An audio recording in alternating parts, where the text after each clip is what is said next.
ಕ್ಷೇತ್ರದಲ್ಲಿ ಏನಾದರೂ ಒಂದು ವಿಶೇಷವಾದದ್ದನ್ನ ಸಾಧಿಸಿದರೆ ಸಾಮಾನ್ಯವಾಗಿ ಸಮಾಜದ ಜನರಿಗೆ ಅನಿಸ್ತದೆ, ಸಮಾಜದ ಊರಲ್ಲಿ ದೇಶದಲ್ಲಿ ಮನುಷ್ಯ ಮಾತ್ರದಲ್ಲಿ ಏನು ಅಂದ್ರೆ ಅವನಿಗೆ ನಾವು ಅವನ ಮೂಲಕರು ಅವನ ವಿಶೇಷತೆಯನ್ನು ನಾಲ್ಕು ಜನರಿಗೆ ನಾವು ಹೇಳಿ ಅವರಿಗೆ ನಾವು ಯಾವ ಒಂದು ಪುರಸ್ಕಾರ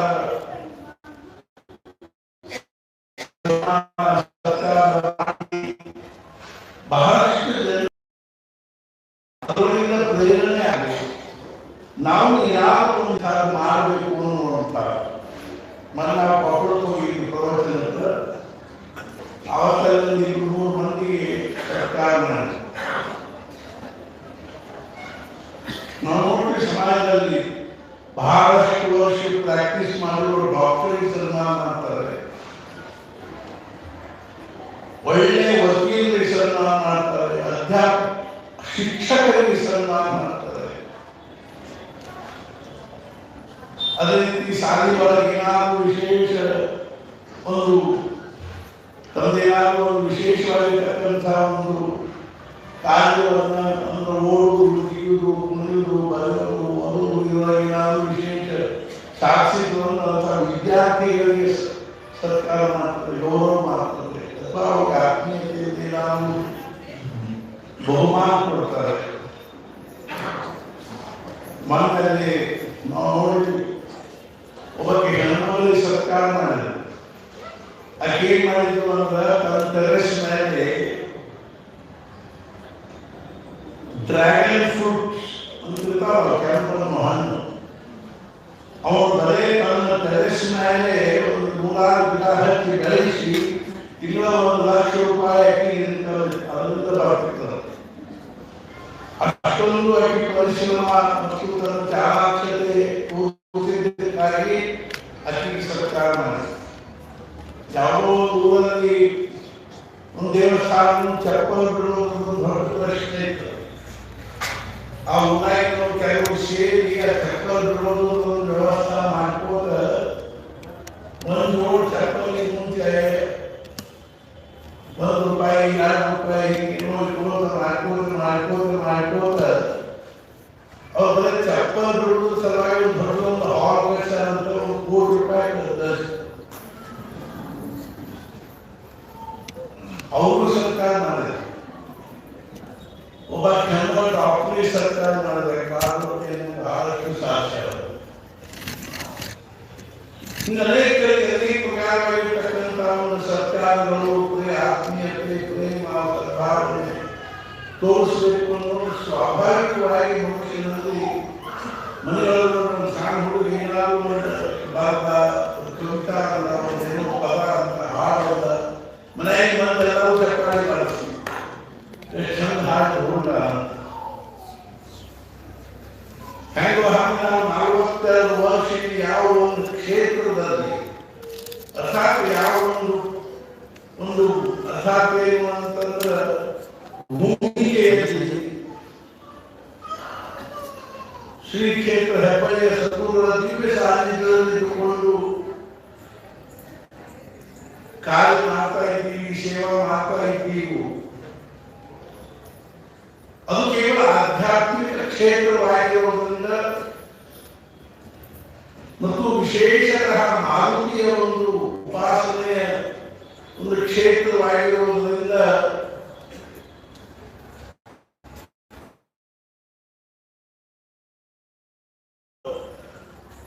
ಪೂಜೆ, ಪುನಸ್ಕಾರ, ಸ್ತೋತ್ರ, ಹನುಮಾನ್ ಚಾಲೀಸ, ಉಪಾಸನೆ ಅವರ ಮಂದಿರಗಳಂತೆ ನಮ್ಮ ಜೀವನದ ಮುಖ್ಯ ಉದ್ದೇಶ. ಆದ್ದರಿಂದ ಹನುಮಾನ್ ಚಾಲೀಸ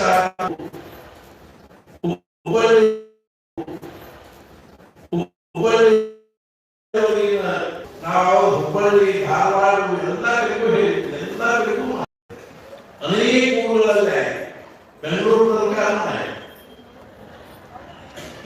ಅಲ್ಲಿ ಹೋಗೋದು, ಹನುಮಾನ್ ಚಾಲೀಸ ಪಾಠ ಮಾಡೋದು, ದೀಪ ಹಚ್ಚೋದು ಇತ್ಯಾದಿ ಇತ್ಯಾದಿ. ಅದನ್ನ ಎಷ್ಟೊಂದು ಶಕ್ತಿ ಬಂದಂಗ ಎಲ್ಲ ಮಾರುತಿಗಳನ್ನು ಕೂಡಿಸಿ ನಾವು ಕಾರ್ಯ ಸಂಪನ್ನ ಮಾಡಿದ್ವಿ ಅನ್ನೋ ಭಾವ ಬಂತು ನಾವು. ಆದ್ರಿಂದ ನಮ್ಮ ಮನಸ್ಸಿಗೆ ಏನು ಅಂದ್ರೆ ಕೇವಲ ನಾವು ಇಷ್ಟಕ್ಕೆ ಮುಗಿಸಬಾರದು. ಎಲ್ಲ ಕಡೆಗೆ ಹುಬ್ಬಳ್ಳಿ, ಧಾರವಾಡ, ಬೆಳಗಾವಿ ಮತ್ತೆ ಎಲ್ಲೆಲ್ಲಿ ನಮಗ ನಮ್ಮ ಕೈ ನಡುತ್ತದ ಅದನ್ನೆಲ್ಲ ಈ ಯೋಜನೆ ಮಾಡಬೇಕು. ಏನು ಅಂದ್ರೆ ಆ ಮಾರುತಿಯನ್ನು ನಿತ್ಯ ಒಂದು ಪೂಜೆ ಮಾಡ್ತಕ್ಕಂಥ ಯಾವ ಅರ್ಚಕರಿರ್ತಾರೋ, ಪೂಜಾರಿರ್ತಾರೋ ಅವ್ರ ಜೊತೆಗೂ ನಾವು ನಮ್ಮ ಆತ್ಮೀಯತೆ, ಪ್ರೇಮ, ಸದ್ಭಾವನೆಗಳನ್ನು ಬೆಳೆಸಿಕೊಳ್ಳಬೇಕು. ನಾ ಇದೇ ಬರುವ ಒಂದು ಉದಾಹರಣೆ ಹೇಳಿ. ಮನೆಯೊಳಗೆ 10 ಮಂದಿ ಇದ್ವಿ. 10 ಮಂದಿ ದೇವ್ರ ಕಟ್ಟಿ ಮೇಲೆ ಕೂತು ಪೂಜೆ ಮಾಡೋದು. ಒಬ್ಬರು ಪೂಜೆ ಮಾಡ್ತಾರೆ ದೇವರು, ಒಬ್ಬರು ದೇವರು ಪೂಜೆ ಮಾಡಿದ್ರು 10 ಮಂದಿ ಏನದ ಅಂದ್ರೆ ಆ ಭಗವಂತನ ಅನುಗ್ರಹದಿಂದ ಸುಖ, ಶಾಂತಿ, ಸಮಾಧಾನ ಹೊಂದ್ತಾರೆ. ಹೆಂಗೋ ಹಂಗೇನದ ಅಂದ್ರೆ ಆ ಮನೆಗೂ ಮಾರುತಿ ಗುಡಿ ಕಟ್ಟಿ ಪೂಜೆ ಮಾಡ್ತೀವಿ ಅಂದ್ರೆ ಆಗೋದಿಲ್ಲ. ಮನೆ ಒಳಗೂ ಆಗ್ಲಿಕ್ಕಿಲ್ಲ. ಆದ್ರೆ ನಮ್ಮದೇನು ಹುಬ್ಬಳ್ಳಿ ಒಳಗೆ ಮಾರುತಿ ದೇವರು ಮನೆಯವನು, ಗುಡಿಯವನು ಅಲ್ಲಿ ಮಾರುತಿ ನಡೆದು ಬಿಟ್ಟರೆ ಇಡೀ ಹುಬ್ಬಳ್ಳಿ ಅಟ್ಲೀಸ್ ಹೆಂಗಿರ್ತದಂದ್ರೆ ಸುಖ, ಶಾಂತಿ, ಸಮಾಧಾನದಿಂದ.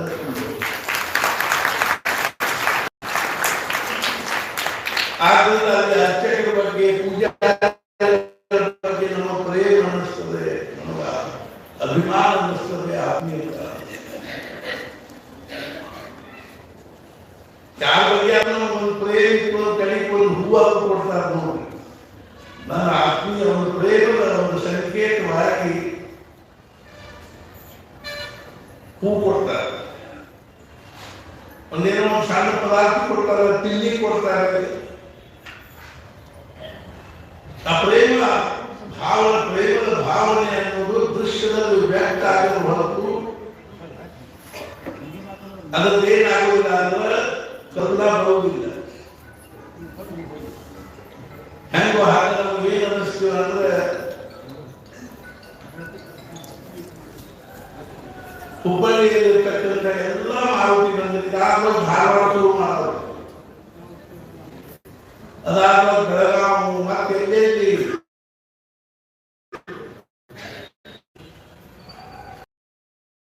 ಎಲ್ಲಿವರೆಗೂ ನಮ್ಮ ಕೈ ನಡುತ್ತಾವೋ, ನಮ್ಮ ಕಲ್ಪನಾ ನಡುತ್ತದನೋ, ಪ್ರೀತಿ, ಪ್ರೇಮ, ನಮಗೂ ಸದ್ಭಾವನಾ ನಡುತ್ತದನೋ ಅಲ್ಲಿವರೆಗೂ ನಾವು ಮಾಡೋದು. ಶಿವಮೊಗ್ಗ, ಭದ್ರಾವತಿ, ಬೆಂಗಳೂರು, ಮಹಾರಾಷ್ಟ್ರದಲ್ಲಿ ಸಹಿತ ಮಾಡಬೇಕು. ಅವರು ಸಮಾಧಾನ ಇದ್ದು ಅವರ ಭಕ್ತಿ ಭಾವದಿಂದ ಆ ಮಾರುತಿಯಿಂದ ಪೂಜಾ ಪುನಸ್ಕಾರ ಮಾಡ್ಕೊಂಡು ಇದ್ರು. ಇಡೀ ಹುಬ್ಬಳ್ಳಿ ಅಲ್ಲಿ ಸುಖ ಸಂಪನ್ನ ಅನ್ನೋದು ನಮ್ಮ ಭಾವನಾ. ಆ ಭಾವನೆಯನ್ನು ಸುಮ್ಮನೆ ಶಬ್ದದಿಂದ ಹೇಳಿ ನಾವು ಇದನ್ನು ಮಾಡಲಿಕ್ಕೆ ಆಗುವುದಿಲ್ಲ. ಅದಕ್ಕೆ ಏನಾದರೂ ಸಾಂಕೇತಿಕವಾಗಿರ್ತಕ್ಕಂಥ ಒಂದು ದಿಶಾ, ಒಂದು ಸ್ವರೂಪ ಬರಬೇಕು ಅನ್ನೋ ದೃಷ್ಟಿಯಿಂದ ಇವತ್ತು ನಾವು ಸುಮಾರು 275 ಅಷ್ಟು ದೇವಸ್ಥಾನವಂತ ಅನ್ನುವಂಥ ದೃಷ್ಟಿಯಿಂದ ಹುಬ್ಬಳ್ಳಿ ಒಳಗೆ ಕನಿಷ್ಠ 275 ದೇವಸ್ಥಾನಗಳು ಮಾರುತಿ ಮಂದಿರ. ಅದೆಲ್ಲ ಅರ್ಚಕರನ್ನು ನಾವು ಈ ಪ್ರೇಮದಿಂದ, ಆತ್ಮೀಯತೆಯಿಂದ ಕರೆಸಿಕೊಂಡು ಅವ್ರಿಗೆ ಏನೋ ಒಂದು ಕಿಂಚಿತ್ ಮಹಾರಾಜರ ಪ್ರಸಾದ, ಮಾರುತಿಯ ಪ್ರಸಾದ ರೂಪದಲ್ಲಿ ಒಂದು ವಸ್ತ್ರ, ಒಂದು ಕಿಂಚಿತ್ ಸಂಭಾವನೆ ಅವರಿಗೆ ನಾವು ಪ್ರೀತಿಯಿಂದ ಕೊಡಬೇಕು, ಆತ್ಮೀಯತೆಯಿಂದ ಕೊಡಬೇಕು ಅನ್ನುವ ಒಂದು ಕಲ್ಪನಾ ತಲೆ ಇಟ್ಟುಕೊಂಡು, ಭಾವನಾ ತಲೆ ಇಟ್ಟುಕೊಂಡು ಈ ಒಂದು ಕಾರ್ಯಕ್ರಮದ ಆಯೋಜನೆ. ಆದ್ರಿಂದ ನಮ್ಮ ಬಹಳ ಮನಸ್ಸಿಗೆ ಸಂತೋಷ ಆಗ್ತದೆ. ಏನು ಅಂದ್ರೆ ನಾವೆಲ್ಲ ಮನಸ್ಸಿನ ಮಾಡ್ಕೊಂಡ್ವಿ, ಉತ್ಪದ್ಯಂತೆ ವಿಲೀಯಂತೆ ದರಿದ್ರ ಮನೋರಥ.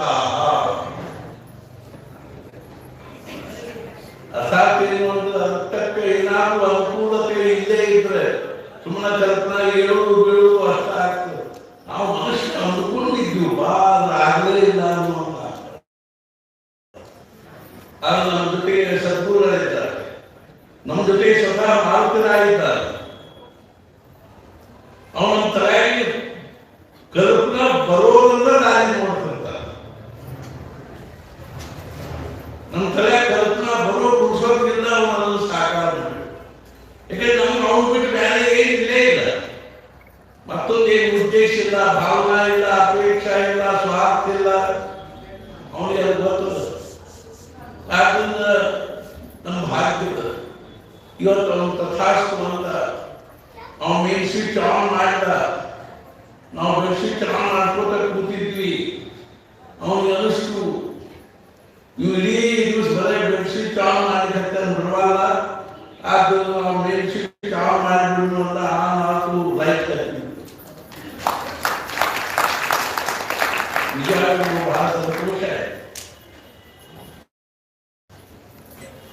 ಇದೇನಾದ್ರು ಆಗಿದ್ರೆ ಕೇಳಿ ನಾನೇನು ಹನುಮಾನ್ ಚಾಲೀಸ ಹಾಕು ಅವ್ರ ಫಲ ಆಯ್ತು. ಇಷ್ಟೊಂದು ಹನುಮಾನ್ ಮಾರುತಿಯ ದೇವಸ್ಥಾನಗಳಲ್ಲಿ ಇರ್ತಕ್ಕಂಥ ಆ ಅರ್ಚಕರು, ಈ ಪೂಜಾರಿಗಳು,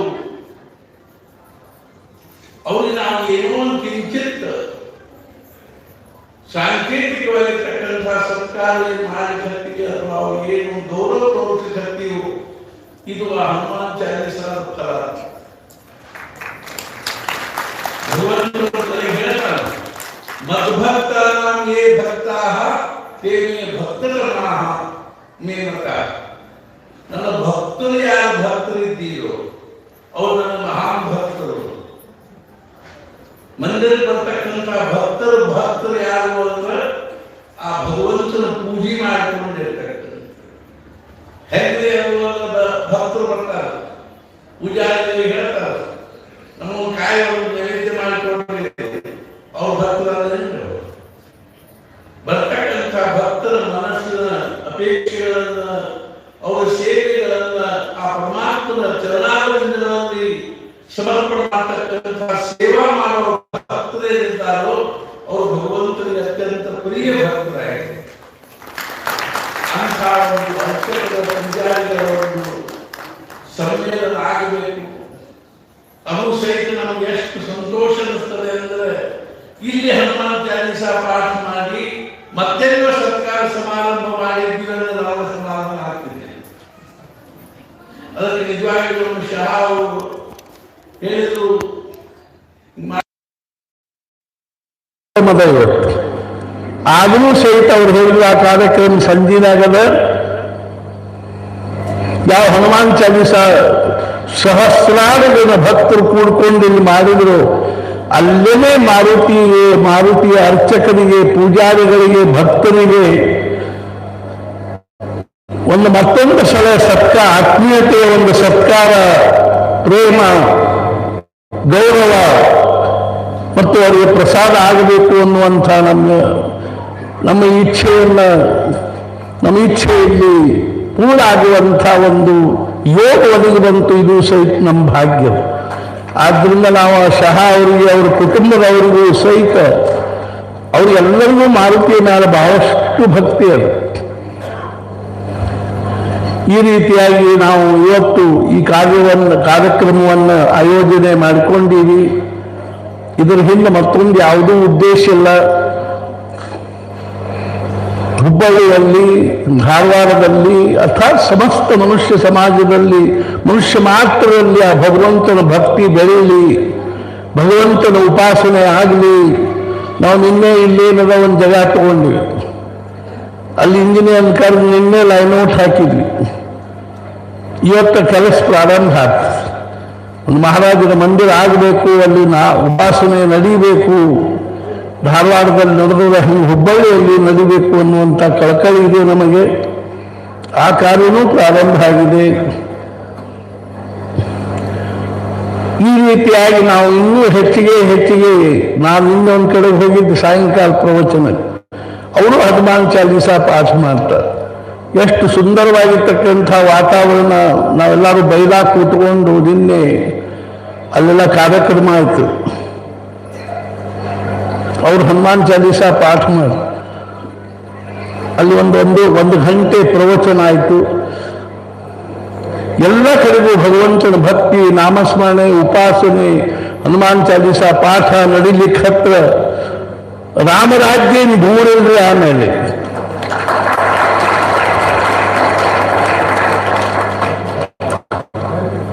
ಅರ್ಥಾತ್ ಇವತ್ತೇನು ಸರ್ಕಾರದ್ದು ಏನದಮ ಅದು ಇರ್ಕೋಲ್ತೆ. ಆಗ ನಾವು ನಮ್ಮ ಕುಟುಂಬದಲ್ಲಿ ನಮ್ಮ ಅಂತಃಕರಣದಲ್ಲಿ ರಾಮರಾಜ್ಯವನ್ನು ಅನುಭವಿಸುವಂಥ ಭಾಗ್ಯ ನಮಗೆ ಪ್ರಾಪ್ತ. ಯಾಕೆಂದ್ರೆ ಎಲ್ಲಿ ರಾಮ ಇದ್ದಾನೋ ಅವನಲ್ಲಿ ರಾಜ್ಯದ. ನಾವು ನಮ್ಮ ಮನೆಗಳಲ್ಲಿ, ನಮ್ಮ ಕುಟುಂಬದಲ್ಲಿ, ನಮ್ಮ ವೈಯಕ್ತಿಕ ಜೀವನದಲ್ಲಿ ಮಾರುತಿಯನ್ನು ತಂದಿವಿ ಅಂದ್ರೆ ಎಲ್ಲಿ ಮಾರುತಿ ಇದ್ದಾನೋ ಅಲ್ಲಿ ಸಾಕ್ಷಾತ್ ರಾಮ ಇರೋದರಿಂದಾಗಿ ನಮ್ಮ ಅಂತಃಕರಣದ ರಾಮರಾಜ್ಯದಿಂದ ತುಂಬಿ ಹೋಗ್ತದೆ. ಅಂಥ ಒಂದು ಭಾಗ್ಯ ನಮಗೆ ಪ್ರಾಪ್ತ ಆಗ್ತದೆ. ಈಗ ಕಾರ್ಯಕ್ರಮ ಪ್ರಾರಂಭ ಆಗುವವರೆಗೂ ನಾವೊಂದು 5 ಸಲ ಆದರೂ ಈಗ ಹನುಮಾನ್ ಚಾಲೀಸ ಪಾಠ ಮಾಡಿ ಆಮೇಲೆ ಅವರೆಲ್ಲರೂ ಬಂದ ಕೂಡಲೇ ಮುಂದಿನ ಕಾರ್ಯಕ್ರಮವನ್ನು ನಾವು ಪ್ರಾರಂಭ ಮಾಡೋಣ. ಇನ್ನೂ ಬಹಳಷ್ಟು ಜನ ಬರಬೇಕಾಗಿದೆ. ಅರ್ಚಕರು ಹಂಗೇನು ಪ್ರಶ್ನೆ ಇಲ್ಲ. ಅವರೆಲ್ಲರೂ ಬಂದ ಕೂಡಲೇ ಕಾರ್ಯಕ್ರಮ ಪ್ರಾರಂಭ ಆಗ್ತದೆ. ಬಹಳಷ್ಟೇನು ವಿಸ್ತಾರ ಇಲ್ಲ ಕಾರ್ಯಕ್ರಮದ್ದು.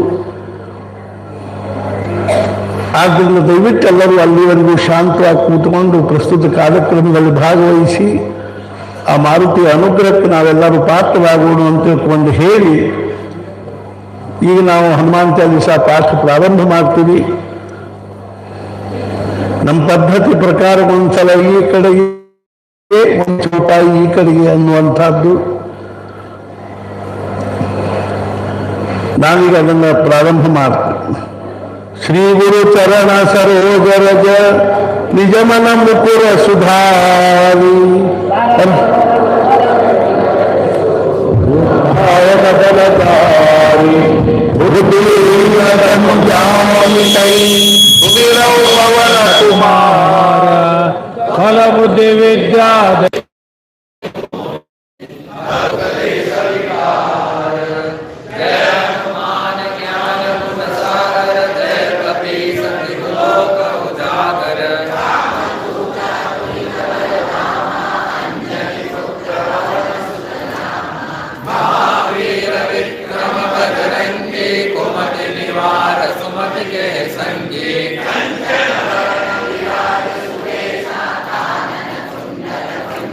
ದೇವಸ್ಥಾನದ ಅರ್ಚನೆ ಪೂಜೆ ನಡೀಬೇಕು.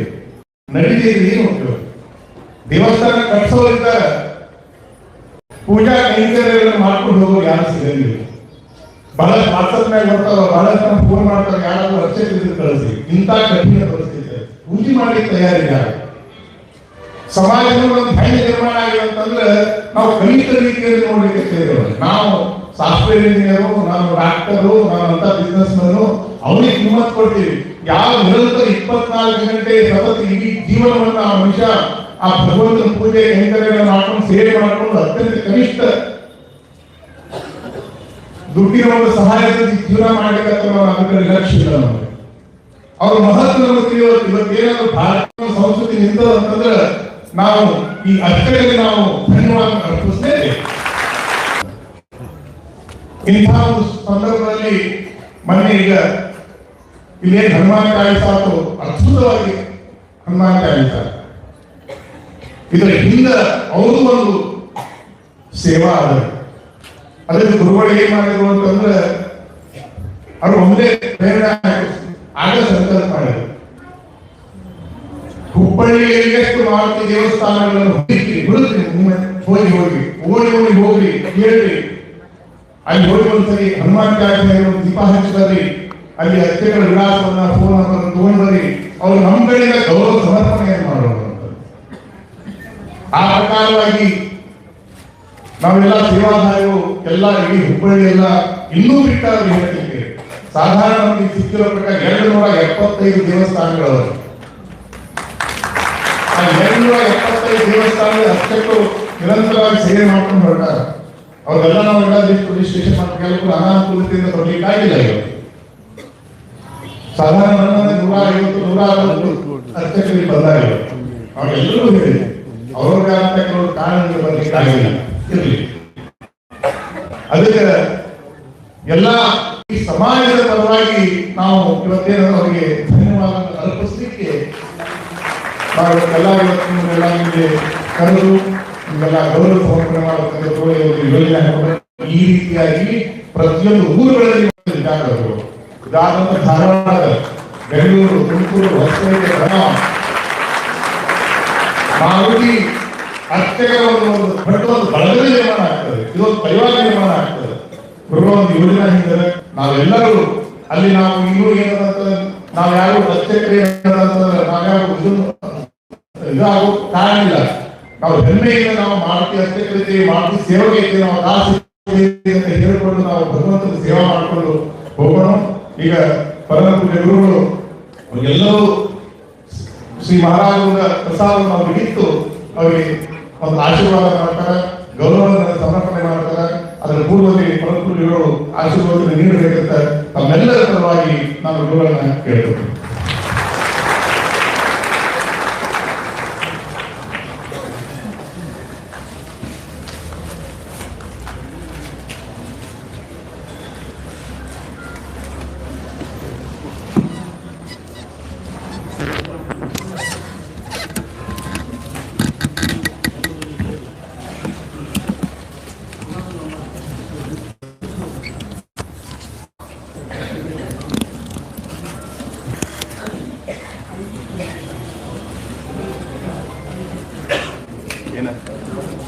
बता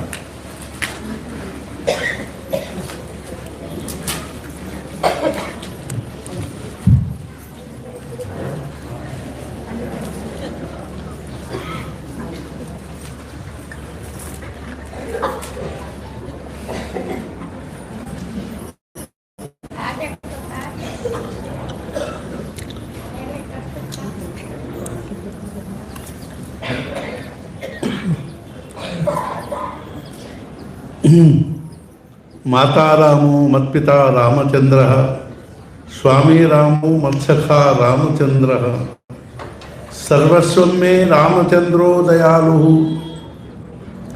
नान्यं जाने नैव जाने न जाने, दक्षिणे लक्ष्मणो यस्य वामे तु जनकात्मजा, पुरतो मारुतिर्यस्य तं वन्दे रघुनन्दनं।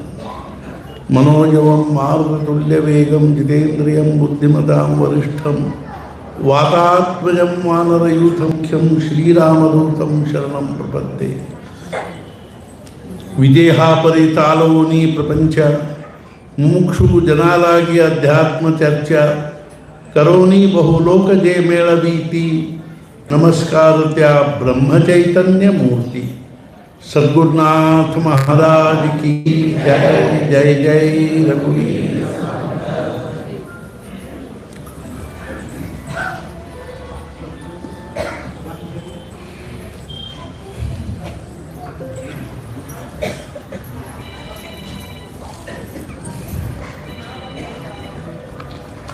ಭಗವಂತನ ಈ ವಿಶ್ವದ ಒಂದು ರಚನೆಯಲ್ಲಿ ನಾವು ನೋಡ್ತೀವಿ, ಅನೇಕ ಪ್ರಾಣಿಗಳು, ಪಕ್ಷಿಗಳು, ವನಸ್ಪತಿಗಳು, ಜಡ ಪದಾರ್ಥಗಳನ್ನು ಸೃಷ್ಟಿ ಮಾಡಿದ್ದಾರೆ. ಅವೆಲ್ಲವುಗಳಲ್ಲಿ ಮುಖ್ಯವಾಗಿ ಈ ಒಂದು 3.5 ದೇಹವನ್ನು ನಿರ್ಮಾಣ ಮಾಡಿದಾನು. ಸಣ್ಣ ಇದು ನಿಜವಾಗಿಯೂ ಜಗತ್ತಿನಲ್ಲಿ ಇನ್ನೊಂದು ಸ್ವಲ್ಪ ಜೋರು ಅತ್ಯಂತ ಅದ್ಭುತವಾಗಿರ್ತಕ್ಕಂಥ ಜ್ಞಾನೇಶ್ವರ ಮಹಾರಾಜರು ಜ್ಞಾನೇಶ್ವರಿಯೊಳಗೆ ಬರೀತಾರೆ, ಈ ಮನುಷ್ಯನ ಒಂದು ರಹಸ್ಯ ಏನದನೋ ಇವತ್ತಿನ ತನಕ ಯಾರಿಗೂ ಗೊತ್ತಾಗಿಲ್ಲ. ಋಷಿ ಮುನಿಗಳು ಸಹಿತ ಇದನ್ನು ಕುರಿತು ವಿಚಾರ ಮಾಡೇ ಮಾಡ್ತಾರೆ. ಆದರೂ ಈ ಮನುಷ್ಯನ ಒಂದು ಜೀವನದ ಅಥವಾ ಮನುಷ್ಯನ ರಚನೆಯ ಒಂದೇನು ವೈಶಿಷ್ಟ್ಯದ ಅದು ಇವತ್ತಿನ ತನಕ ಆ ಬ್ರಹ್ಮದೇವನಿಗೆ ಗೊತ್ತಾಗಿಲ್ಲ.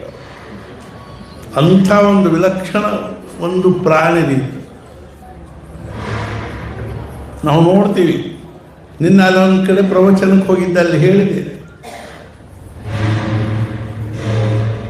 ಮನುಷ್ಯನಲ್ಲಿ ಭಗವಂತ ಯಾವ ಒಂದು ಪ್ರಮಾಣದ ಮೆದುಳು ಹಾಕಿಲ್ಲ ಒಮ್ಮೆ, ಬ್ರೇನ್, ಅಷ್ಟು ದೊಡ್ಡ ಬ್ರೇನು ಇಡೀ ಜಗದ ಅರ್ಥಾತ್ ಈ ಪ್ರಪಂಚದೊಳಗೆ ಯಾವ ಪ್ರಾಣಿಗೂ ಇಲ್ಲ.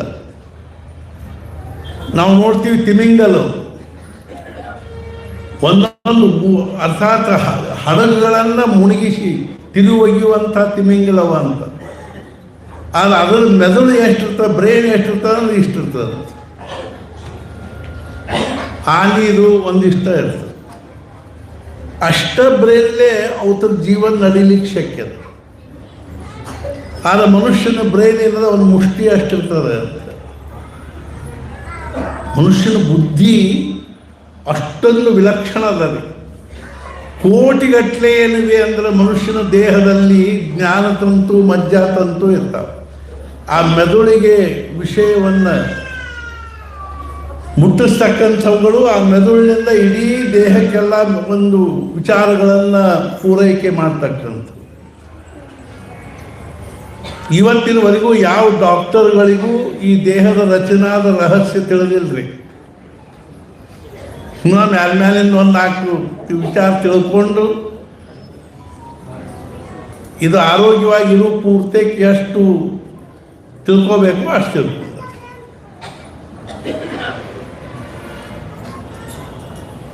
ಬಹಳಷ್ಟು ವಿಲಕ್ಷಣ ಅದ ರೀ. ಒಬ್ಬರು ವಿಶುದ್ಧಾನಂದ ಸರಸ್ವತಿ ಅಂತಿದ್ರು ಕಲ್ಕತ್ತಾದಲ್ಲಿ. ಅವ್ರ ಶಿಷ್ಯರೊಬ್ಬರು ಗೋಪಿನಾಥ್ ಕವಿರಾಜ್ ಅಂತಾಗಿ ಎಂಥವ್ರಾಗ್ಯಾರ ಈ ಜಗತ್ತಿನಾಗ. ನಿಮಗೇನು ಆಶ್ಚರ್ಯ ಅನಿಸ್ಬೋದು, 17 ಪದವಿ ಇದ್ದು ಅವರಿಗೆ. ಎಂಥವು Padmashri, D.Litt, PhD, BA MA ಅಲ್ರಿ. ಪ್ರತಿಯೊಂದು ಯೂನಿವರ್ಸಿಟಿ ಅವರು ಒಂದೊಂದು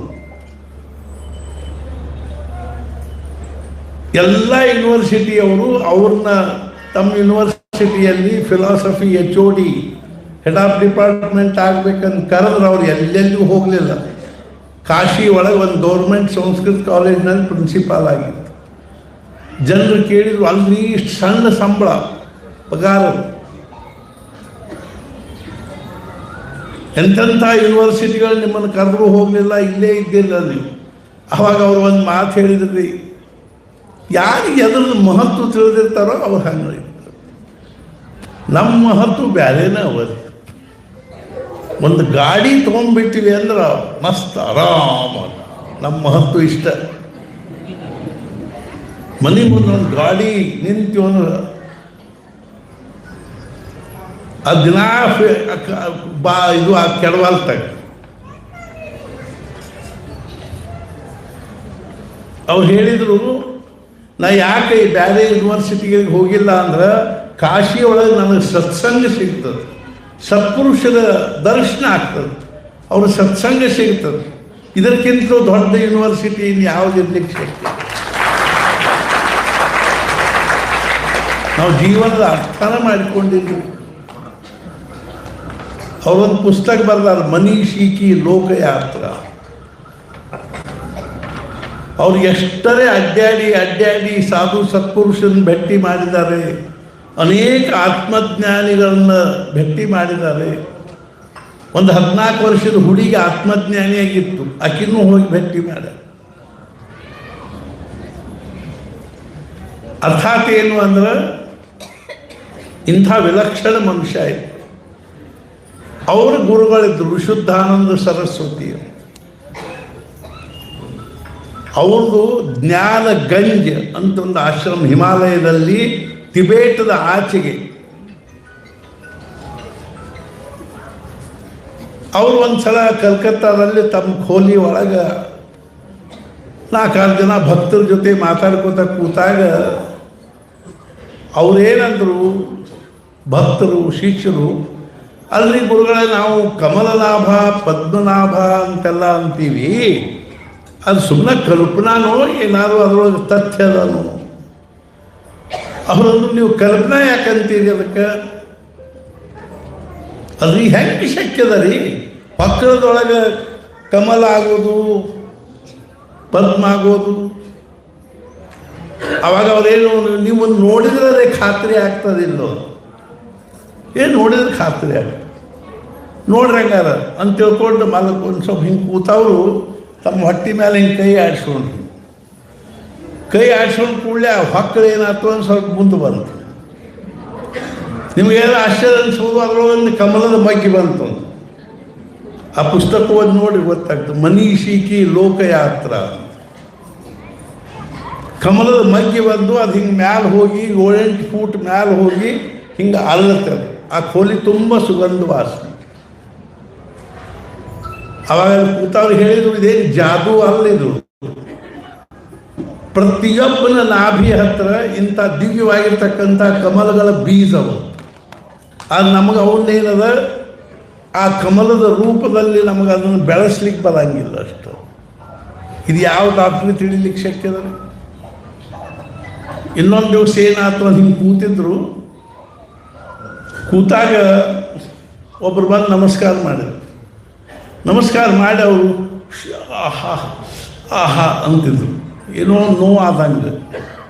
ಯಾಕೆ ಏನೋ ಅನ್ಕತ್ತೆ, ಇಲ್ಲಿ ಬೆನ್ನಾಗ ಭಾಳ ನೋವಾಗ್ಯದ್ರಿ. ಯಾಕೆ? ನಿನ್ನ ಮೊನ್ನೆ ಸಮುದ್ರಕ್ಕೆ ಸ್ನಾನಕ್ಕೆ ಹೋಗಿದ್ದೆ, ಕಲ್ಕತ್ತಾ ಹತ್ರ ಸಮುದ್ರ.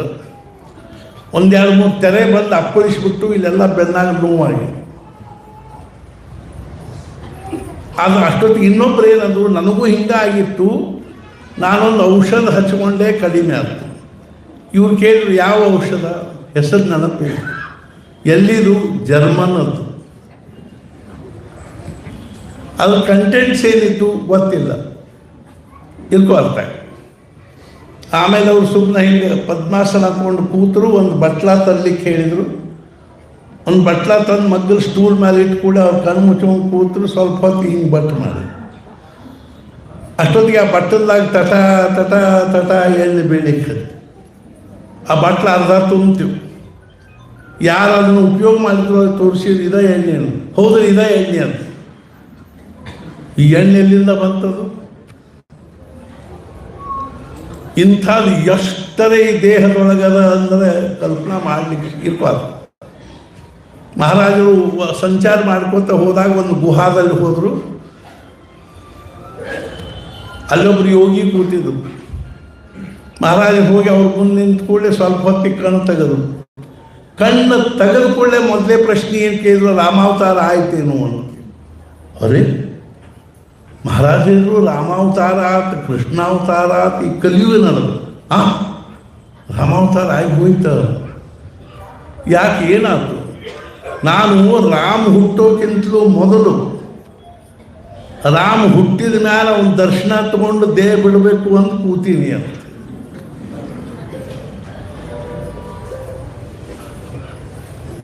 ಇವ್ರಿಗೆ ಲಕ್ಷ್ಯ ಇಲ್ಲ ಹೊರಗಿನ ಜಗತ್ತಿನ ಕಡೆಗೆ. ರಾಮಾವತಾರು ಆತು, ಕೃಷ್ಣಾವತಾರು ಆತು. ಅವ್ರ ಕಣ್ಣ ನೀರು ಬಂದು ಮಹಾರಾಜರ ತಲೆ ಮೇಲೆ ಕೈ ಇಟ್ಟು ಅವನು ಪೂರ್ಣತ್ವಕ್ಕೆ ಮುಟ್ಟಿಸಿ. ಅಷ್ಟಾದರೂ ಅವ್ರಿಗೆ ಬ್ರಹ್ಮಜ್ಞಾನ ಆಗಿದ್ದಿಲ್ಲ. ಮಹಾರಾಜರವ್ರಿಗೆ ಬ್ರಹ್ಮಜ್ಞಾನ ಕೊಟ್ಟು ಕಳಿಸಿ. ಆಮೇಲೆ ಭಯ್ಯ ಸಾಹೇಬ್ ಮೋಡಕ್ಕಂತ ಅವ್ರ ಜೊತೆಗೆ ಒಬ್ಬರಿದ್ದಾಗ ಅವರಂದ್ರು, ಇವ್ರು ಏನು ಅವಾಗ ಅವ್ರು ಹೇಳಿದರು, ಅವರಿಗೆ ಮೃತ್ಯು ಬಂದಾಗ ಒಮ್ಮೆ ಅವ್ರು ತಮ್ಮ ಶ್ವಾಸವನ್ನು ನಿರೋಧ ಮಾಡಿ ಆ ಮೃತ್ಯುವನ್ನು ಮುಂದೆ ಹಾಕ್ತಾರೆ. ಆಗಿನ ಕಾಲದಲ್ಲಿ ಪ್ರಾಣ ಇತ್ತು ಅಂದ್ರೆ ಎಲ್ಲ. ಈಗ ಅನ್ನಗತ ಪ್ರಾಣ, ಅನ್ನಿರೋವರೆಗೂ ಪ್ರಾಣ. ಒಂದು 8 ದಿವಸ ಊಟ ಬಿಟ್ಟಿವಿ ಅಂದ್ರೆ ಮುಗಿತ. 14ನೇ ದಿವಸ ಮಂದಿ ಊಟಕ್ಕೆ ಹಾಕಿ ಕೈಗೆ ಹಾಕಿಬಿಡುದು ಕೆಲಸ ಆಯ್ತು. ಬಿಕಾಸ್ ನಾ ಯಾಕೆ ಹೇಳಿಕ್ಕೆ ಹತ್ತೀನಿ ಅಂದ್ರೆ ಭಾಳ ಗೂಢ ಅದ ರೀ ಅದು. ಅದೆಲ್ಲ ಹೊಕ್ಕೋಲ್ತಾಗ. ಸಾಮಾನ್ಯವಾಗಿ ನಮ್ಮ ಕಲ್ಪನೆ ಅಥವಾ ಅನುಭವ ಬರುವಂಥವು ಏನವ ಈ ಮನುಷ್ಯ ಜನ್ಮದ ದೇಹದಲ್ಲಿ ಅಂದ್ರೆ 2 ಅಂಗವು, ಒಂದು ಬಹಿರಂಗ, ಒಂದು ಅಂತರಂಗ. ನಮ್ಮ ಕಲ್ಪನಾ ಇರೋ ಕೇವಲ ಬಹಿರಂಗದ ಬಗ್ಗೆ ಅಷ್ಟ. ಈ ಬಹಿರಂಗದೊಳಗೆ ಏನೇನು ಬರ್ತಾವಂದ್ರೆ ದೇಹ, ಇಂದ್ರಿಯಗಳು, ಕರ್ಮೇಂದ್ರಿಯ, ಜ್ಞಾನೇಂದ್ರಿಯ,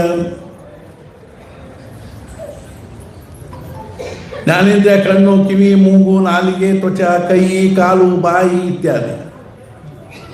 ಮನಸ್ಸು ಸ್ವಲ್ಪ ಬರ್ತದೆ, ಬುದ್ಧಿ ಬರ್ತದೆ, ಸ್ವಲ್ಪ ಬಹಿರಂಗದಲ್ಲೇ ಬರ್ತದೆ. ಇನ್ನೊಂದು ಅಂತರಂಗ ಅಂತದ.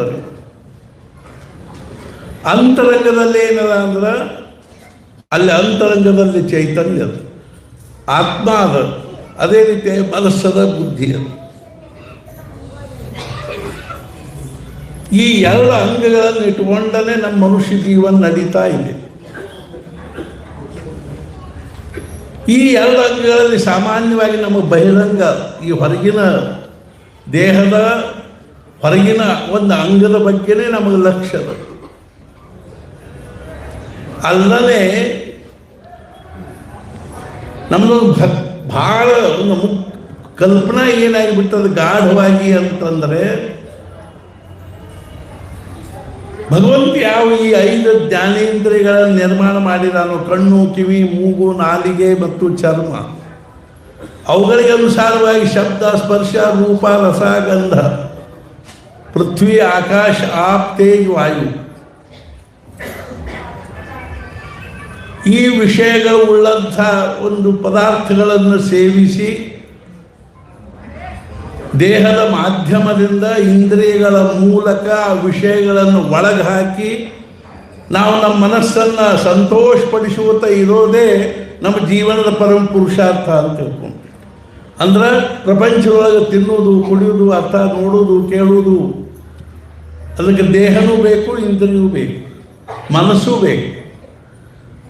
ಇವು ಎಲ್ಲ ಇಂದ್ರಿಯಗಳಿಂದ, ದೇಹದಿಂದ ಮನಸ್ಸನ್ನು ಸಂತೋಷಪಡಿಸೋದು, ಮನಸ್ಸು ಖುಷಿ ಆಗೋದು, ಇದು ನಮ್ಮ ಜೀವನದ ಪುರುಷಾರ್ಥ ಅಂತ ತಿಳ್ಕೊಂಡ್ವಿ. ಲಕ್ಷಾನುಗಟ್ಟಲೆ ವರ್ಷದಿಂದ ನಮ್ಮ ಮನುಷ್ಯ ಜೀವನ ಬಾಳ್ತಾ ಇದ್ದಾನೆ. ಆದರೆ ಇವತ್ತಿನ ತನಕ ಈ ಭೂಮಿ ಮೇಲೆ ಕೇವಲ ದೇಹದ ಮೂಲಕವಾಗಿ ಇಂದ್ರಿಯಗಳಿಂದ ತನ್ನ ಮನಸ್ಸನ್ನು ಸಂತೋಷಪಡಿಸುವಂತ ಬಂದಿರೋ ಯಾವ ಮನುಷ್ಯನೂ ಇವತ್ತಿನ ತನಕ ಏನಾಗಿಲ್ಲ ಅಂದ್ರೆ ಸುಖಿಯಾಗಿಲ್ಲ. ಯಾವ ಮನುಷ್ಯನಿಗೂ ಸಮಾಧಾನ ಆಗಿಲ್ಲ, ಶಾಂತಿ ಆಗಿಲ್ಲ.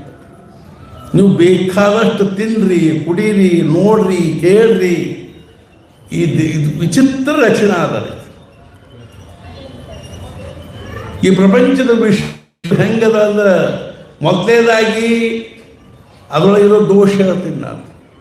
ಮೊದಲನೇದಾಗಿ ನಮಗೆ ಇದು ಎಷ್ಟು ಬೇಕೋ ಅಷ್ಟು, ಯಾವಾಗ ಬೇಕೋ ಆವಾಗ, ಹೆಂಗೆ ಬೇಕೋ ಹಂಗೆ ಸಿಗುವುದಿಲ್ಲ. ಸಿಗ್ತಾವೇನ್ರಿ? ಪೇಡೆ ತಿನ್ಬೇಕು ಅನ್ಸಿದ ಕೂಡ ಪೇಡೆ ಮುಂದೆ ಬಂದುಬಿಡ್ತಾವೆ.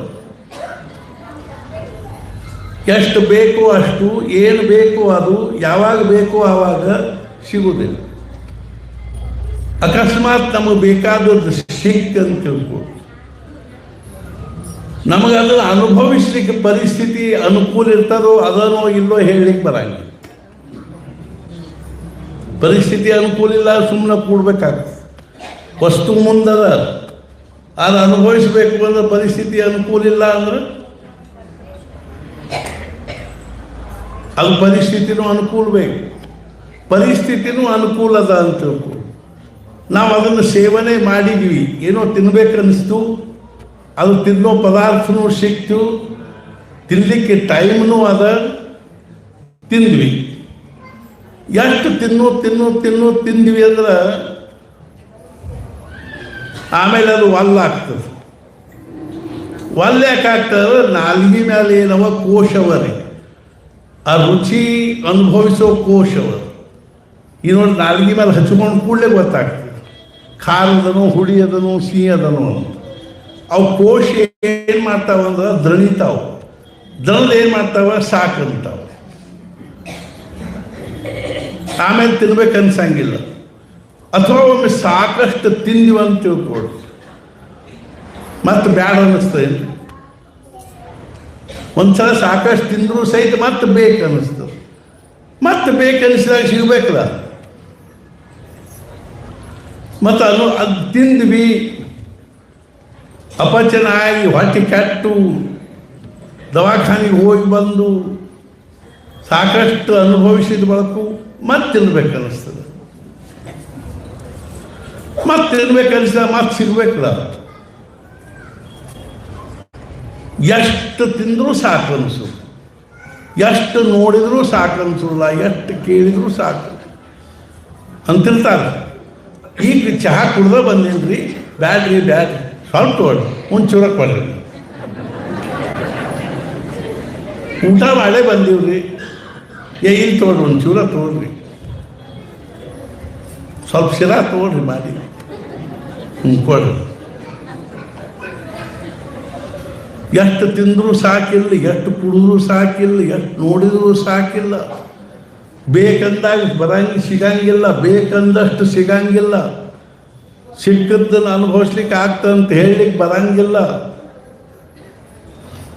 ಅನುಭವಿಸಿದ್ರು ಸಾಕನ್ಸಂಗಿಲ್ಲ, ಸಾಕನ್ಸಿದ್ರೆ ಬ್ಯಾಡ ಅನ್ಸಂಗಿಲ್ಲ. ಆಯುಷ್ಯ ಎಲ್ಲ ಬರೀ ಇದ್ರೊಳಗೆ ಹೋಗ್ತು. ಆಮೇಲೆ ಹಂಗಾದ್ರೆ ಏನಪ್ಪ ದೇಹ ಇವತ್ತು ಹೆಂಗದ ಹಂಗೆ ಕರ್ತನಕ ಇರ್ತದೆ. ಬರ್ಬರ್ತಾ ಸಣ್ಣಾಗಿ ಒಂದೊಂದ ಇಂದ್ರಿಯಗಳು ಅವತ್ರದ್ದು ವಾರಂಟಿ ಇರ್ತದ್ರಿ. ಭಗವಂತ ನಮ್ಮನ್ನು ಹುಟ್ಟಿಸೋ ಮುಂದೆ ಪ್ರತಿಯೊಂದ್ರದ್ದು ವಾರಂಟಿ. ಕಣ್ಣು ಇಷ್ಟು ದಿವಸದಿಂದ ಕೆಲಸ ಮಾಡ್ತಾವೆ, ಮುಂದೆ ಕೆಲಸ ಮಾಡಂಗಿಲ್ಲ. ಚಶ್ಮಾ ಹಾಕ್ಕೋತೀವಿ, ಆ ವಿಷಯ ಬೇರೆ. ಆದರೂ ಮುಂದೆ ಮತ್ತೆ ಶುರುನದಿ ಕಣ್ಣು ಕಾಣಿಸಂಗಿಲ್ಲ, ಕಿವಿದು ವಾರಂಟಿ ಇರ್ತದೆ. ಮತ್ತು ಮಷಿನ್ ಹಾಕ್ಕೊಂಡು ಕಿವಿ ಕೇಳಿಸಿ ಹೋಗ್ತೀವಿ. ಏನು ದೊಡ್ಡ ನಾವು ಮುಂದೆ ಕಿವಿ ಕೇಳಿಸುವಂಗೆ ಮಷಿನ್ ಹಾಕ್ಕೊಂಡು ಮುಂದೆ ಸುಖ ಪಡೋದು ಅಷ್ಟು. ಕೇಳಿಸದೆ ಇದ್ದಷ್ಟು ಚಲೋ ಅನ್ನಿಸ್ತು.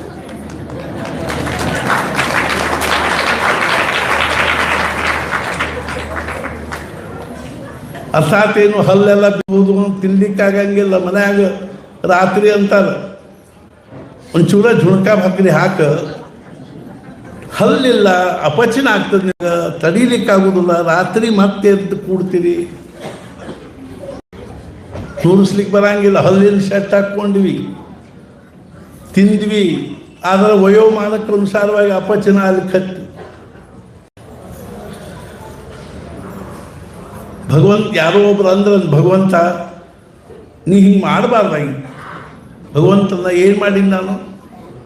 ಅಲ್ಪ ನೀನು ನಮ್ಮನ್ನು ಕರ್ಕೊಂಡು ಹೋಗ್ತಿ, ಬರೋಬ್ಬರಿ ಅದ. ಜಗತ್ತಿನೊಳಗೆ ಹುಟ್ಟಿದವರೆಲ್ಲ ಸಾಯುವುದು ಬರೋಬ್ಬರಿ ಅದ, ನಮ್ಮನ್ನು ಕರ್ಕೊಂಡು ಹೋಗ್ತಿ ಬರೋಬ್ಬರಿ ಅದ. ಅದು ಮುಂಚೆ ಸ್ವಲ್ಪ ಸೂಚನೆ ಕೊಡ್ಬೇಕಿಲ್ಲ, ವಾರ್ನಿಂಗ್ ಬೆಲ್ ಹೊಡಿಬೇಕಿಲ್ಲ.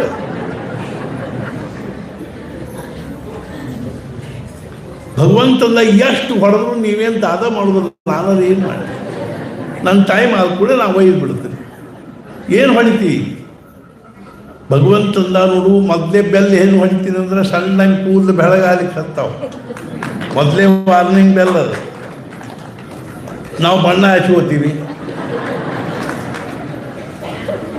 ಮತ್ತು ಎರಡನೇ ವಾರ್ನಿಂಗ್ ಬೆಲ್ ಏನು ಅಂದ್ರೆ ಸಣ್ಣಂಗೆ ಏನದ ಕಿವಿ ಕೇಳಿಸಂಗಿಲ್ಲ, ಮಷಿನ್ ಹಾಕ್ಕೋತೀವಿ. ಆಯುಷ್ಯದ ಮರ್ಯಾದೆ ನಿಶ್ಚಿತದ ರೀ. ಆಮೇಲೆ ಕಣ್ಣು ಕಾಣಿಸಂಗಿಲ್ಲ, ಚಶ್ಮಾ ಹಾಕ್ಕೋತೀವಿ. ಹಲ್ಲು ಬೀಳಿಕ್ಕೆ ಹತ್ತಾವ, ಹಲ್ಲು ಜೋಡಿಸ್ಕೋತೀವಿ. ಗೋಣ ಅಳಿಗಾಡ್ಲಿಕ್ಕೆ ಹತ್ತದ, ಏನು ಮಾಡ್ತೀವಿ? ಯಾರಿಗೊಬ್ರು ಕೈ ಅಳಿಗಾಡ್ತಿತ್ತಂದು ಬರೇ ಅವ್ರು ಹಿಂಗೆ ಕೂತು ಬರೀ ಹಿಂಗೆ ಯಾರು ಒಳಗೆ ಬರ್ಲಿಕ್ಕೆ ಹತ್ತಾಗ ಸಹಿತ ಹಿಂಗೆ ಮಾಡೋದು. ಏನ್ರಿ ನಾವು ಎಂದೋ ಒಂದ್ಸಲ ಬರ್ಲಿಕ್ಕೆ ಹತ್ತೀವಿ, ನೀವು ಹೋಗಿ ಎಲ್ಲಿಕ್ಕೆ ಇಲ್ರಿ, ಅವ್ರ ಕೈಯ ಹಿಂಗೆ ಅಳಿಗಾಡ್ತಿರ್ತದೆ.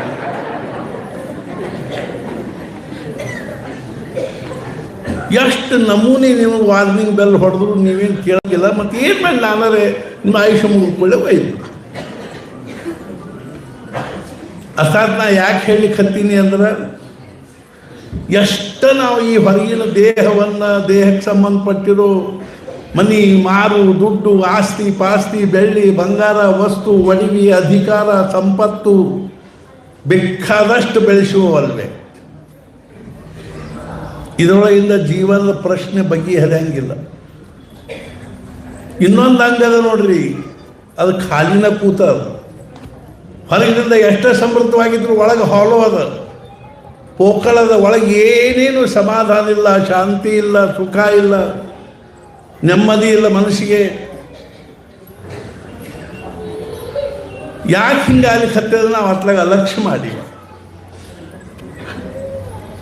ಒಳಗೇನೊಂದು ಈ ದೇಹವನ್ನು ಜೀವಂತಿಡುವಂಥದ್ದೇನು ಒಂದು ಚೈತನ್ಯದನು, ಯಾವುದು ಸ್ವತಃ ಪರಿಪೂರ್ಣದ ಆನಂದ ಸ್ವರೂಪದ ಸಮಾಧಾನ ಸ್ವರೂಪದ ಪರಮಾತ್ಮ ಸ್ವರೂಪದನು, ಆ ಚೈತನ್ಯದ ಕಡೆಗೆ ಅಲಕ್ಷ್ಯ ಮಾಡಿ ನಾವು ಬರೇ ಹೊರಗಿನ ಪ್ರಪಂಚದೊಳಗೆ ದೊಡ್ಡ ಗದಿ ಏನಪ್ಪ ಅಂದ್ರೆ ದೊಡ್ಡ ಸುಖಿ ಆಗಬೇಕು ಅನ್ನೋ ಪ್ರಯತ್ನ ಮಾಡಲಿಕ್ಕೆ ಇವತ್ತಿನ ತನಕ ಜಗತ್ತಿನೊಳಗೆ ಯಾರ್ಯಾರಿಗೂ ಆಗಿಲ್ಲ.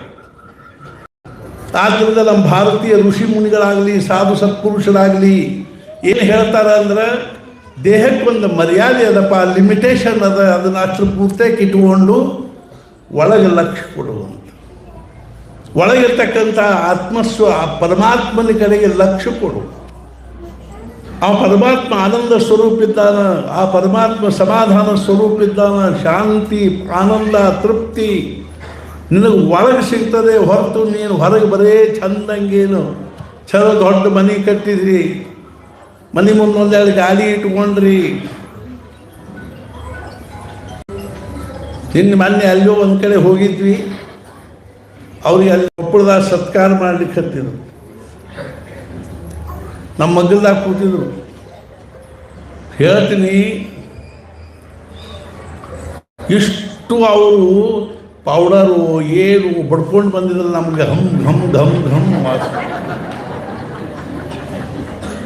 ಗಾಳಿ ಬೀಸಿದ ಕೂಡ ಘಮ್. ಎದಕ್ಕೆ ಬೇಕ್ರಿ? ಅದರಿಂದ ದೊಡ್ಡ ಮನುಷ್ಯ ಅನ್ಸೋತೀವಿ. ಅರ್ಥಾತ್ ನಾ ಏನಂತೀನಿ ಅಂದ್ರೆ, ನಾವು ಹೊರಗಿನಿಂದ ಎಷ್ಟು ಚಂದ ಕಾಣಿಸುವಲ್ಬೇಕ, ದೊಡ್ಡವ್ರು ಕಾಣಿಸುವಲ್ಬೇಕ, ಭವ್ಯ ಕಾಣಿಸುವಲ್ಬೇಕ, ಅಧಿಕಾರ ಸಂಪತ್ತು ವಿದ್ಯೆ ಬುದ್ಧಿ ಕಲೆ ಪ್ರತಿಷ್ಠಾ ಪ್ರತಿಭೆ ಅದರೊಳಗಿಂದ ಮನಸ್ಸಿನ ಸಮಾಧಾನ ಆದೀತು ಶಕ್ಯನೇ ಇಲ್ಲ. ಜವಾಹರ್ಲಾಲ್ ನೆಹರು ಸಹಿತ ಮ್ಯಾಲಿನ ಮ್ಯಾಲ ನರ್ವ್ಸ್ ಅಟ್ಯಾಕ್ ಆಗ.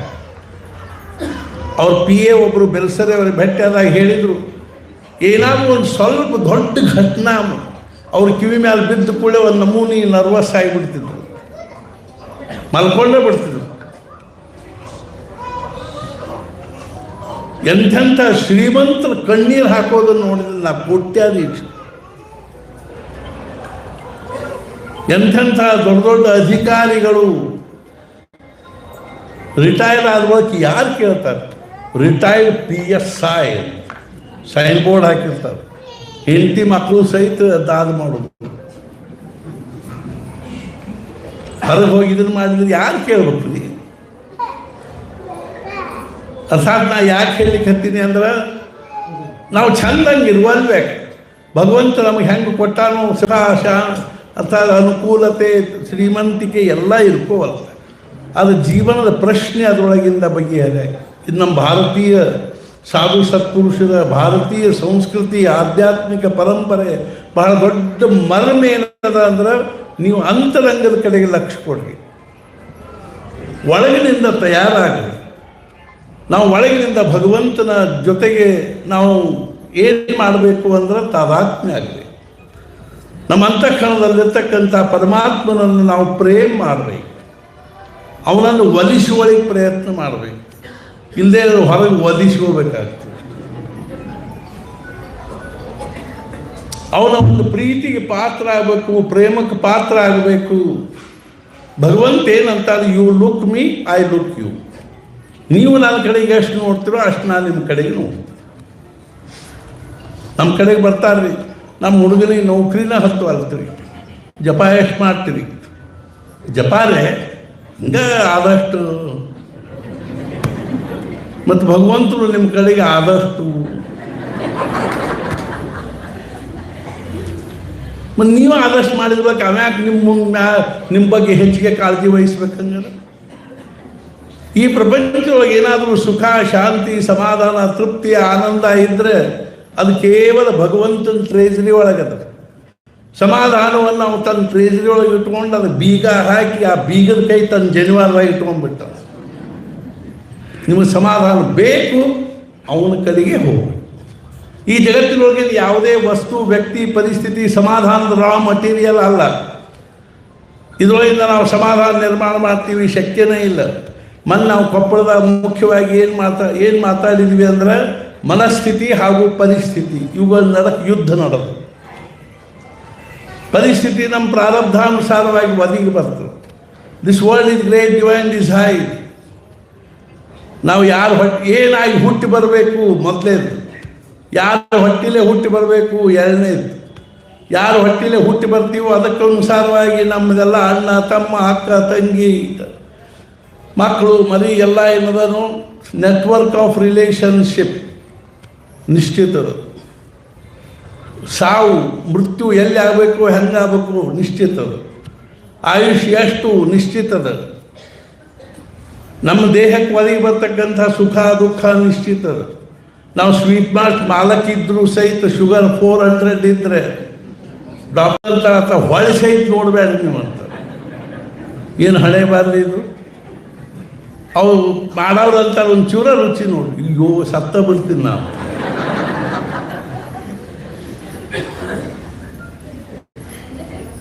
ಅರ್ಥಾತ್ ಏನು ಅಂದ್ರೆ ಈ ದೇಹಕ್ಕೆ ಒದಗಿ ಬರ್ತಕ್ಕಂಥ ಸುಖ ದುಃಖ ಪ್ರಾರಬ್ಧ ನಿಶ್ಚಿತ. ಮಕ್ಕಳು ನಿಶ್ಚಿತ.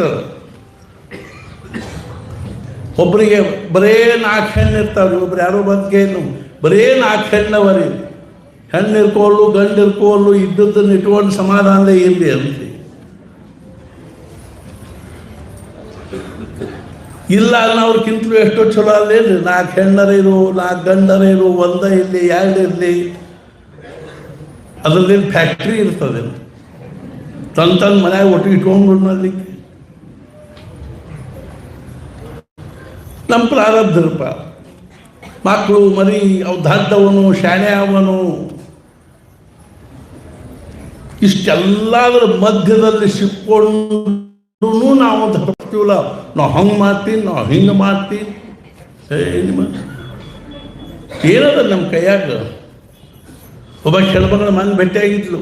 ಆಕೆನು ನಾನು ಒಂದು ವೇಳೆ ದೊಡ್ಡ ಸಾಗಿದ್ರೆ ನಾ ಅಂದರೆ ತಾಯಿ ಏನಾಗಿವ ಅದು ಹಾಕೊಂಡು ಎಷ್ಟು ಮಾಡ್ಲಿಕ್ಕೆ ಶಕ್ಯ ಅನ್ನೋ ಮಾತೈತ್ರಿ ಇದು. ನಾ ದೊಡ್ಡ ಸಾಗಿದ್ರೆ ಅಂದ್ರೆ ಏನು ಅರ್ಥ ಅದ. ನಾನು ಶ್ರೀಮಂತ ಆಗಿದ್ರೆ ನೋಡ್ಬೇಕಿತ್ತು. ಅರ್ಥಾತ್ ನಾ ಯಾಕೆ ಹೇಳಲಿಕ್ಕೆ ಹತ್ತೀನಿ ಅಂದ್ರೆ ನಾವು ಈ ಪ್ರಪಂಚವನ್ನು ನಮಗೆ ಹೆಂಗೆ ಬೇಕೋ ಹಂಗೆ ಮಾಡ್ಕೊಳ್ಳಿಕ್ಕೆ ಶಕ್ತಿ ಇಲ್ಲ. ಮಹಾರಾಜ್ ಹೇಳಿದ್ರು ಹೊಟ್ಟಿಲಿ ಹುಟ್ಟಿರೋ ಮಕ್ಕಳು ಯಾಕೆ ಆಗೋಲ್ವ, ನಾವು ಅವ್ರನ್ನ ಹಿಂಗೆ ಮಾಡ್ತೀವಿ. ತಂದೆ ತಾಯಿ ಕೈಯಾಗಿಲ್ಲ. ದಿನ ಬರ್ತಾರೆ ನನ್ನ ಕಡೆ, ನನ್ನ ಮಗ ಮಾತು ಕೇಳವಲ್ರಿ, ನನ್ನ ಮಕ್ಕಳು ಹಾಗೆ ಮಾಡ್ತಾರೆ. ಬರೀ ಅವ್ರೇನು ಮಾಡ್ತಾರ್ರಿ ಅಂದ್ರೆ ಅಭ್ಯಾಸ ಮಾಡಂಗಿಲ್ರಿ, ಬರೇ ಮೊಬೈಲ್ ನೋಡ್ತಾನ್ರಿ, ಬರೇ ಫ್ರೆಂಡ್ಶಿಪ್ಪು ಫ್ರೆಂಡ್ ಸರ್ಕಲ್ಲು. ನಾ ಅಂತೀನಿ ನಿಮ್ಮ ಮಗ ಹೌದಲ್ಲ, ನಾ ಏನು ಮಾಡ್ಬೇಕಲ್ಲ, ನಿಮ್ಮ ಪುಣ್ಯ, ನಮ್ಮ ಕರ್ಮ, ನಾವು ಏನು ಮಾಡ್ಲಿಕ್ಕೆ ಶಕ್ಯ ಅದ. ಇದನ್ನು ನೀವು ಸ್ವೀಕಾರ ಮಾಡಲೇಬೇಕು. ಪರಿಸ್ಥಿತಿಯನ್ನು ಸ್ವೀಕಾರ ಮಾಡಿಕೊಂಡು ನಾವು ಒಂದು ವೇಳೆ ನಮ್ಮ ಪ್ರಪಂಚದಲ್ಲಿದ್ದುಕೊಂಡು ಆ ಭಗವಂತನ ನಾಮಸ್ಮರಣೆ ಉಪಾಸನೆ ಮಾಡಿದರೆ ಆ ಭಗವಂತನ ಅನುಗ್ರಹ, ಸದ್ಗುರುಗಳ ಅನುಗ್ರಹ. ಇದು ವ್ಯಕ್ತಿಗತ ಜೀವನದಲ್ಲಿ ಅಥವಾ ಕೌಟುಂಬಿಕ ಜೀವನದಲ್ಲಿ. ಇನ್ನು ಸಾಮಾಜಿಕ ಜೀವನದಲ್ಲಿ ನಾವಿವತ್ತು ಬೆಳಿಗ್ಗೆ ಹೇಳಿದೆ, ಈಗ ನೋಡ್ರಿ ಮನೆ ಒಳಗೆ 10 ಮಂದಿ ಇದ್ದಾರೆ. 10 ಮಂದಿ ಮೇಲೂ ಆ ಭಗವಂತನ ಅನುಗ್ರಹ ಆಗ್ತದಿಲ್ಲ.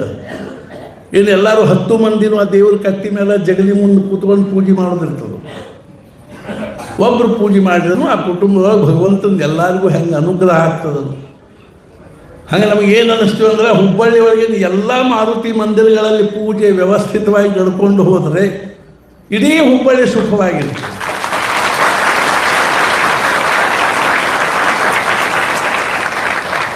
ಆದ್ರೆ ನಮಗೆ ಅನಿಸ್ಲೇ ಏನು ಅಂದ್ರೆ ನಾವು ಆ ಮಾರುತಿ ಮಂದಿರದಲ್ಲಿ ಅಖಂಡವಾಗಿ ಪೂಜೆ ಅಥವಾ ಯಾವುದೇ ಪ್ರಕಾರವಾಗಿರ್ತಕ್ಕಂಥ ಒಂದು ಸೇವಾ ಕೈಂಕರ್ಯವನ್ನು ಮಾಡಿಕೊಂಡಿರ್ತಕ್ಕಂಥ ಅರ್ಚಕರಿಗೆ ನಾವು ಬಹಳಷ್ಟು ಮಹತ್ವ ಕೊಡಬೇಕು. ಅವರು ಅದನ್ನು ಮನಃಪೂರ್ವಕವಾಗಿ ಭಕ್ತಿ ಭಾವದಿಂದ ಮಾರುತಿ ಪೂಜಾ ಮಾಡಿದ್ರು ಅಂದರೆ ಆ ಮಾರುತಿ ಅನುಗ್ರಹ ನಮಗೆಲ್ಲರಿಗೂ. ಆ ದೃಷ್ಟಿಯಿಂದ ನಾವು ಅವ್ರನ್ನ ಪ್ರೀತಿ ಮಾಡಬೇಕು, ಅವ್ರ ಕಡೆಗೆ ಪ್ರೇಮದಿಂದ ನೋಡಬೇಕು. ನಾವು ಎಷ್ಟೋ ಕಡೆ ನೋಡ್ತೀವಿ ರೀ, ಎಷ್ಟೋ ಸಲ ನೋಡಿನ ನಾನು. ಪಾಪ ಅವ್ರ ಪೂಜಾರಿಗಳ ಜೊತೆಗೆ ಏನು ಮಾಡ್ತಾರೆ, ಅವ್ನು ಕಾಯಿ ಒಡಿಸಿರೋ ದೊಡ್ಡ ಹೋಳು ನಮಗೆ ಕೊಡ್ರಿ ಅಂತಾರೆ.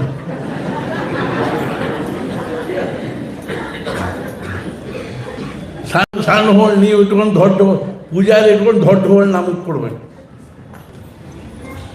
ಅರ್ಥಾತ್ ಏನು ಅಂದ್ರೆ ಅವ್ರಿಗೂ ಪ್ರಪಂಚ ಇರ್ತದೆ, ಅವ್ರಿಗೂ ಹೆಂಡತಿ ಮಕ್ಕಳು ಇರ್ತಾರೆ, ಅವ್ರಿಗೂ ಏನೋ ಸುಖ ದುಃಖ ಇರ್ತವೆ.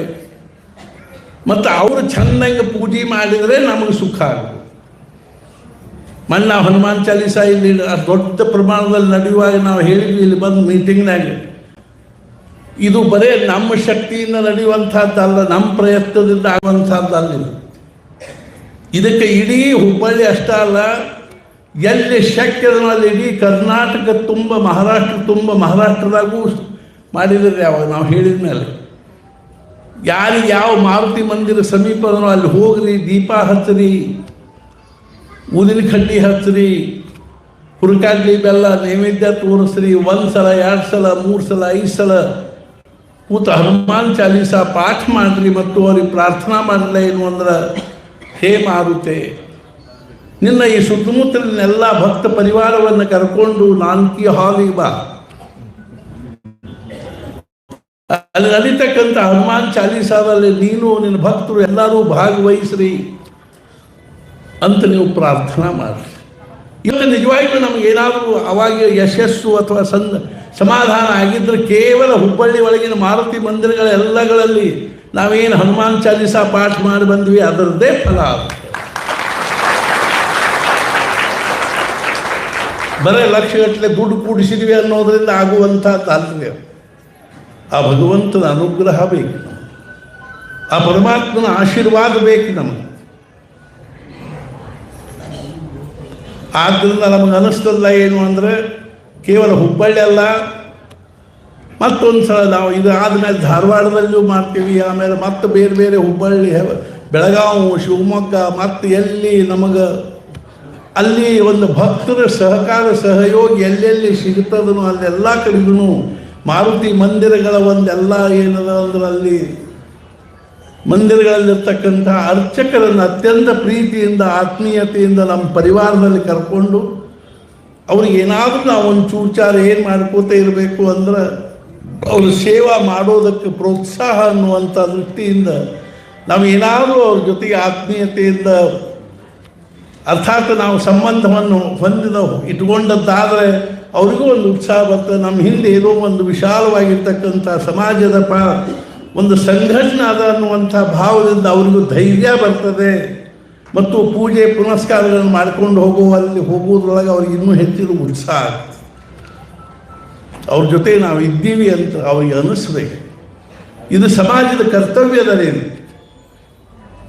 ಅವ್ರು ತಾವು ಕೂತೆ ತಾವು ಪೂಜೆ ಮಾಡ್ಕೊಂಡಿದ್ದಾರೆ ಅನ್ನೋ ದೃಷ್ಟಿಯಿಂದ ನಾವು ಹೋಗಿ ಒಂದು ಊದಿನ ಕಡ್ಡಿ ಬೆಳಗ್ಗೆ ಬಂದು ಬಿಟ್ಟರೆ ನಾವು ಏನು ಮಾಡಿದಂಗಲ್ಲ ಅಂದ್ರೆ ಆ ಮಾರುತಿಯ ಬಗ್ಗೆ ನಾವು ಸದ್ಭಾವನೆ ವ್ಯಕ್ತ ಮಾಡಿದಂಗೆ ಆಗೋದಿಲ್ಲ. ಆದ್ದರಿಂದ ನಮ್ಮ ಕಳಕಳಿಯದ ಏನು ಅಂದರೆ, ನಮ್ಮ ಹುಬ್ಬಳ್ಳಿಯ ಸಮಸ್ತ ನಾವೆಲ್ಲರೂ ಹುಬ್ಬಳ್ಳಿ ವಾಸಿಗಳು, ಅರ್ಥಾತ್ ನಾವು ಕರ್ನಾಟಕದವರು ಅಷ್ಟೇ ಅಲ್ಲ, ಸಂಪೂರ್ಣ ಮಾನವ ಜಾತಿ ಸುಖ ಶಾಂತಿ ಸಮಾಧಾನ ಹೊಂದಬೇಕಂದರೆ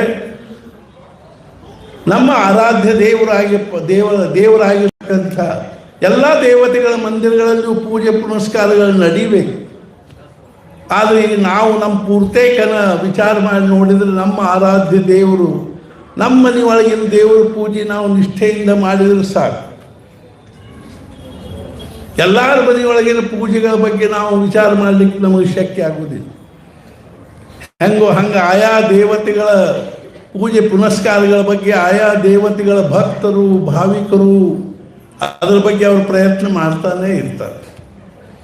ನಮಗೆ ಮಾರುತಿ ಆರಾಧನೆ ಉಪಾಸನೆ ಮಾರುತಿ ಇರೋದರಿಂದಾಗಿ ಮಾರುತಿಯ ದೇವಸ್ಥಾನಗಳ ಜೊತೆಗೆ ಅಲ್ಲಿ ಸೇವೆ ಮಾಡ್ತಕ್ಕಂಥವ್ರ ಜೊತೆಗೆ ನಾವು ಆತ್ಮೀಯತೆ ಪ್ರೇಮ ಬೆಳೆಸ್ಕೊಂಡು ಎಲ್ಲ ಮಾರುತಿ ಮಂದಿರಗಳಲ್ಲಿ ವ್ಯವಸ್ಥಿತವಾಗಿ ಸೇವೆ ನಡಿಬೇಕು ಅನ್ನುವಂಥ ಕಳಕಳಿಯಿಂದ ಅವ್ರ ಜೊತೆಗೆ ಸಂಪರ್ಕ ಮಾಡಬೇಕು ಅನ್ನುವಂಥ ಕಳಕಳಿಯಿಂದ ನಾವು ಈ ಆಯೋಜನೆ ಮಾಡಿದ್ವಿ.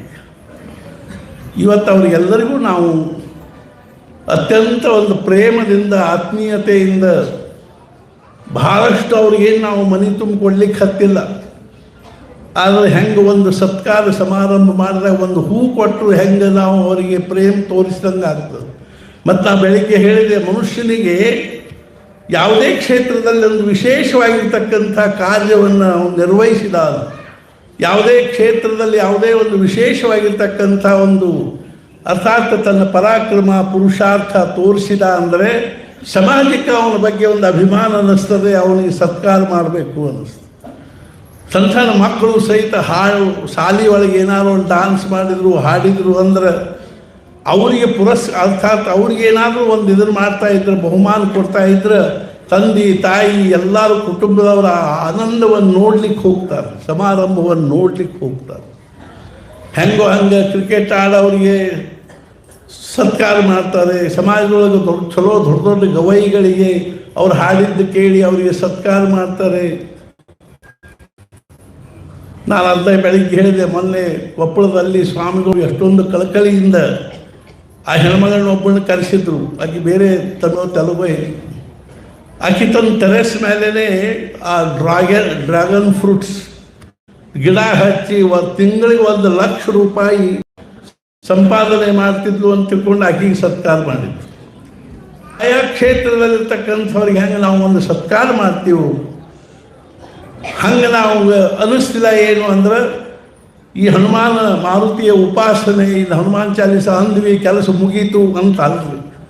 ನಾ ಮಾರುತಿ ಜೊತೆಗೆ ನಿರಂತರ ನಮ್ಮ ಸಂಪರ್ಕ ಸಂಬಂಧ ಮತ್ತು ಆತ್ಮೀಯತೆ ಪ್ರೇಮ ಬೆಳ್ಕೊಂಡು ಹೋಗಬೇಕು ಅನ್ನೋ ದೃಷ್ಟಿಯಿಂದ ಇಷ್ಟಕ್ಕೆ ನಾವು ಮುಗಿಸೋದೇ ಇಲ್ಲ.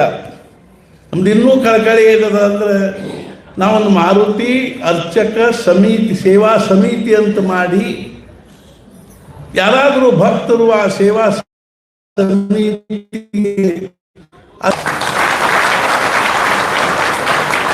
ಅದಕ್ಕಾಗಿ ನಾವು ಒಂದು ಬ್ಯಾಂಕಿನಲ್ಲಿ ಅದ್ರ ಬಗ್ಗೆ ಒಂದು ಅಕೌಂಟ್ ತೆಗೆದು ಆ ಒಂದು ಅಕೌಂಟ್ನಲ್ಲಿ ಜಮಾ ಆಗಿರ್ತಕ್ಕಂಥ ದುಡ್ಡಿನಲ್ಲಿ ಎಲ್ಲ ಮಾರುತಿ ದೇವಸ್ಥಾನಗಳ ಅರ್ಚಕರಿಗೆ ಪ್ರತಿ ತಿಂಗಳು 100 ರೂಪಾಯಿ ಮುಟ್ಟಿಸೋ ಒಂದು ಪದ್ಧತಿ ಇಟ್ಕೋಬೇಕು ಅನ್ನುವಂಥದ್ದು ಕಾಳಜಿ ನಮಗೆ ಒಂದು ವಿಚಾರ ಇದೆ.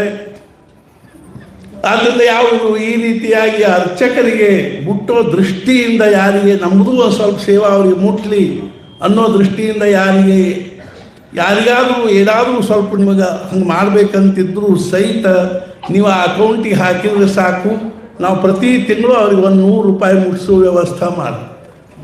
ಅದೇನು ಬಹಳ ದೊಡ್ಡ ಇದು ಅಂತ ಅಲ್ರಿ. ಮಹಾರಾಜರ ಪ್ರಸಾದ ರೂಪದಲ್ಲಿ ಕೊಟ್ಟಿರೋ ಒಂದು ಸಣ್ಣ ವಸ್ತುವನ್ನು ನಾವು ಎಷ್ಟು ಭಕ್ತಿ ಭಾವದಿಂದ ತಗೋತೀವಿ. ಹೆಂಗೋ ಹಂಗೆ ಅದೊಂದು ಮಹಾರಾಜರ ಪ್ರಸಾದ, ಮಾರುತಿಯ ಪ್ರಸಾದ ರೂಪದಲ್ಲಿ ಅವ್ರಿಗೆ ಕೊಡ್ತೀವಿ.